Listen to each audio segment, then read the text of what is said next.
responses show up. Oh, I can add a guest. Should I just add all wise onto this too? Wouldn't that make sense? Yeah? Okay. Hello, everyone. I'm finally back in New York City. I'm very happy to be here. I'm currently sitting in my meadery, All Wise Meadery, which is very emotional for me, considering I've been away for so long. But I figured now that I'm here, I'll be here for a lot of my days, sitting down here and doing business and selling. We're in Brooklyn, so I'm urging everyone to come by and say what's up to me. And if you're 21, buy a bottle. But if you're not, you just have to watch outside. Ha! First off, I'm very happy to be back. So I'm going to say that right now. It's been 5 months since I've been in China.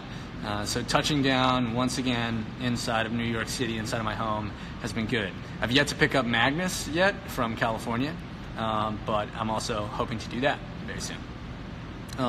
Here, as you can see, we got our 4 fermenters, the thick boys, very thick.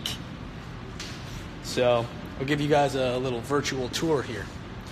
This is our fattest boy, big boy number 1. That's fat boy number 2. Slim boy, slim thick.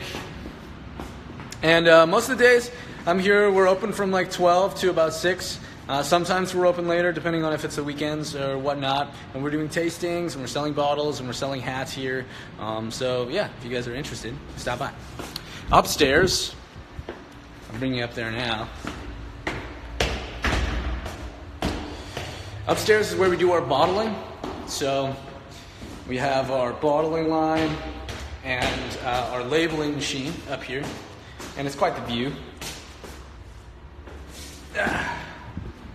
So here we are. As you can see, this is our bottling line. This bad boy pushes out about 12,000 bottles an hour. We can really push them. It's got 6 nozzles in there for maximum spillage. And here is our labeling machine. Check that out. All Wise Oolong Mead. It's backwards. But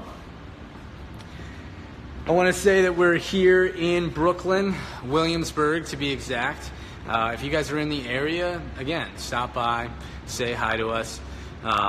We're here most days, maybe not holidays, maybe some holidays if we're bored.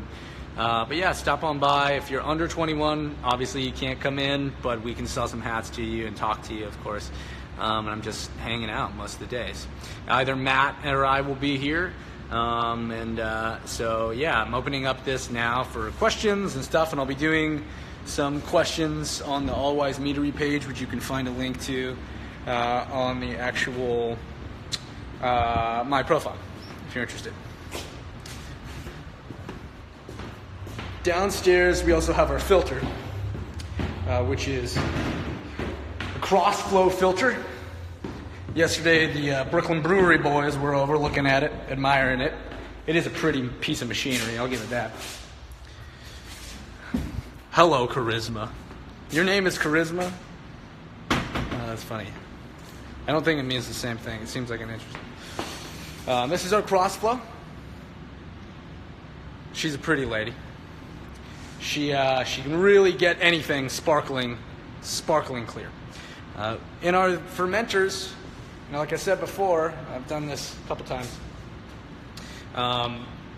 There can be a lot of lees, which is essentially dead yeast. So when we're fermenting it, right, we add the honey, water, and the yeast, and then 2 weeks later, it ends up fermenting into wine if it's a very virulent fermentation. And that usually means that all the lees and all the yeast has eaten all of the sugar content out of the wine, which in this case is honey, and then it dies. So it falls to the bottom of the fermentation vessel and sits there. And so that can really lead to a cloudy wine, which is not what we usually want. We usually want to clarify that and get it clear for sale. So that's what the cross-flow filter does, and it's very, very fine mesh filter, and it's good for us. Before, when I was making it out of the old bathtub, it was a dirty, cloudy wine. But now that we're professionals, it's a little better. So let me know if you guys have any questions while we're on here.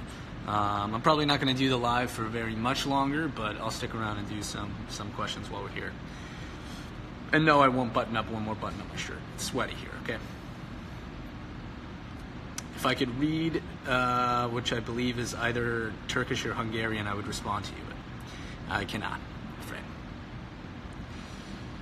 A lot of Turkish people have been messaging me recently, now that I've been hanging out with Barbara. How old am I? I'm 25 years old, and that makes me actually the youngest master brewer in the United States, allegedly, is what they tell me. Master brewer, by the way, as I've said in a couple of my interviews, it doesn't mean qualification in a lot of sense, right? It's rather the job position. So when you are the lead brewer of your own business, you are considered the master brewer, correct? So let's see. Hannah Loves Dogs asked if me and my brother still hang out. Well, of course, he's my kin.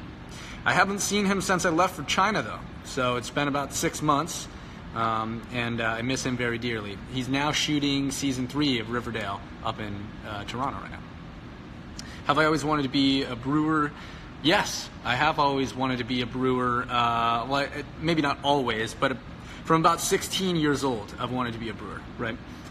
I think that's when I really got into it, and I think it's because a lot of media that I consumed and a lot of books and other kind of entertainment really pedestaled this idea of being a master brewer. I thought it was very cool. Both Doug Brochu and I thought it was very cool.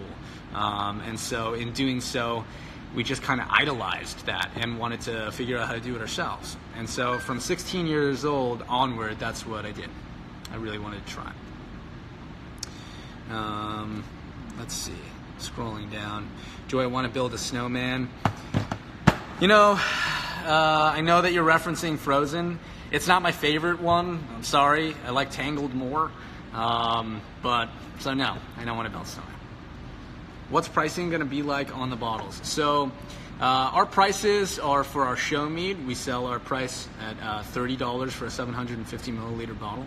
And then we sell $35 for our oolong tea mead, which has more ingredients, obviously. So the pricing is accommodating for the ingredients. We sell the largest bottle size that we can for mead. Most times people sell mead for $30 in 300 milliliter bottles, but we try to sell double that, right? Honey is an expensive ingredient in general, and we use 100% honey. We use no additives or excess sugars. We don't back sweeten. We don't do anything like that. So we try to make it perfect. And when we open the bar, which is not yet downstairs, we'll sell by the glass for cheaper. Come to Brazil. I have no plans to come to Brazil. I just got back from China for 5 months. I kind of want to spend some time in New York. I do know that we're going to, both my brother, my father, and I are going to Italy, though, very soon. Do you ever think that you'll distribute to liquor stores? Of course. Yes, we're definitely going to distribute to liquor stores. We're going to start locally in New York City, obviously, first. And then we are going to eventually talk to some distributors and see about distributing all over the United States and hopefully Europe as well. What kind of wine are you making? So, I am currently sitting in All Wise Meadery, which is my meadery, which means it is a honey wine brewery. So we make our wine with 100% New York Finger Lakes honey, water, and yeast, and that's it. Those are the only ingredients for our show mead. And sometimes we add herbs and spices and fruits and vegetables, sometimes depending on the actual brew. Rich Campbell asks, if you were a ninja from Naruto, which one would you be? And Barbara and I have talked a lot about this. Itachi Rich. I would be Itachi, of course. It's a throw-up between Itachi and Shikamaru for me. It's one of those two. Both rad dads. Let's see. Do you miss China yet? I miss a lot of things from China, right? A lot of cultural isms. I miss eating culture there. I really, really liked Chinese eating culture. I think the idea of single person paying for all of your friends and your meal is better. The food is also delicious, and it's generally a lot cheaper than the United States, which I really like, particularly. Matt Kwan says, "What's up?" What's up? I'm saying to Rich. Oh, okay. Rich is still watching. No. Do I miss acting with Cole? Not very much, no. Although I do miss him. I miss Cole, but I don't miss acting with him all that much. Also, you gotta remember, like, twin roles are not generally all that great. Like, if you look into a lot of the industry, twin roles don't usually come about in a way that's not like a stereotype, like, duh, I'm a brother, you're finishing my sentences, like, clap and slap, and they fight each other. It's just dumb most of the time.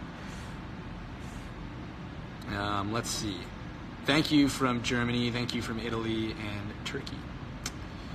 Do you plan to distribute in Canada? Yes, eventually. I think we have plans to hopefully sell as many places as possible. Canada is obviously our next door neighbor, so we're very close, and we're looking to distribute there.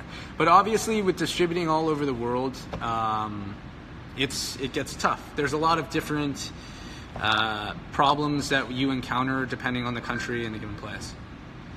So we're looking to sell primarily here in the United States first, and then probably distribute to Europe next through some connections that we have. Do I plan to come to England anytime soon? Potentially. There's one project that I'm pretty excited about that I just did an audition for, and so if that works out, that would mean that, yeah, I go to England very soon.